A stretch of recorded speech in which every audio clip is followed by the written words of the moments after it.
Hello hi నమస్తే నేను మీ Saritha welcome back to Saritha cooking and vlogs. ఈరోజు వీడియో వచ్చేసి ఇక్కడ రాగి చెంబులు అలానే ఇత్తడి ప్లేట్స్ ఇంకా దీపాంతాలు అవన్నీ ఉన్నాయండి. సో ఇవన్నీ మనం ఇంట్లో ఉండే వాటితోనే మనం ఈజీగా కొత్త వాటిలాగా క్లీన్ చేసుకోవచ్చు.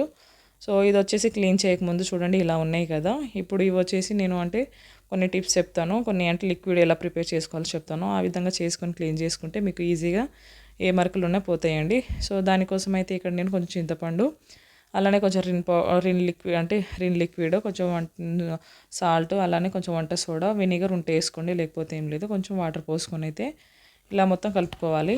ఇలా కలుపుకున్న తర్వాత ఇప్పుడు చెంబులు ప్లేట్ అవన్నీ రుద్దేసి అయితే ఒక 15 to 20 మినిట్స్ అయితే పక్కన ఇట్లా నానబెట్టేయాలండి.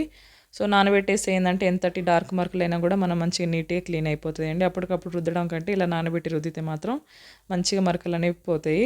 సో ఈ విధంగా అయితే నానబెట్టుకొని మంచిగా ఇలా గట్టిగా ప్రెస్ చేసుకుంటే అయితే రుద్దుకోవాలండి. సో ఇలా రుద్దుకొని తర్వాత వాటిలో కడిగేసి నీట్గా అయిపోతుంది, కొత్త వాటిలాగా మెరుస్తూ ఉంటాయండి. సో ఎప్పుడు ఇలా యూజ్ చేయకపోతే మాత్రం ఒకసారి యూజ్ చేసి చూడండి.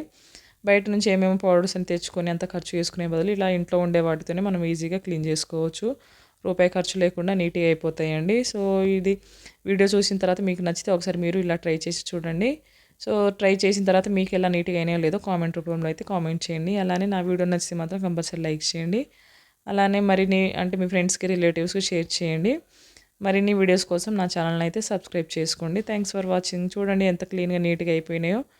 సో మీరు ట్రై చేసేయండి, ఇంకా లేట్ చేయడం ఎందుకు.